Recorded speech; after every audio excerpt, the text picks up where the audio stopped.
Some who survived said that John preached the gospel to the very end.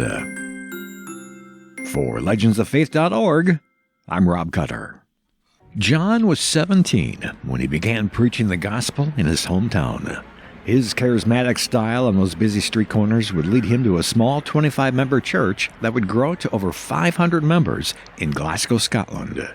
His ministry continued to grow throughout the world. While in Chicago, he was so well received that the church he was preaching at invited him back a few months later. It was early spring when John and his 6-year-old daughter Annie and his sister would board that majestic vessel to New York City. The days on the ocean were chock full of activities. On board, they would enjoy all the amenities the great ship had to offer. Then, a few days later, late in the evening, tragedy struck when the RMS Titanic hit an iceberg. Water immediately began flooding the lower decks. Minutes later, the announcement was made to get to the lifeboats.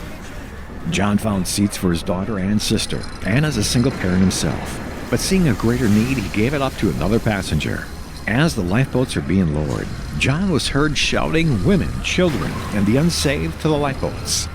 Witnesses say he was still preaching the gospel before he jumped into the cold waters of the Atlantic. Moments later, the unsinkable ship was gone. It wasn't long before hypothermia began to set in as John was helping others. Knowing he wasn't going to make it, he gave up his life jacket to an unsaved passenger. During a Titanic survivors reunion a few years later, a man shows up and announces to the crowd, "I am John Harper's last convert." Then he held up the life jacket that John gave him. To be able to hear more stories like this and for ways to donate, visit us at legendsoffaith.org.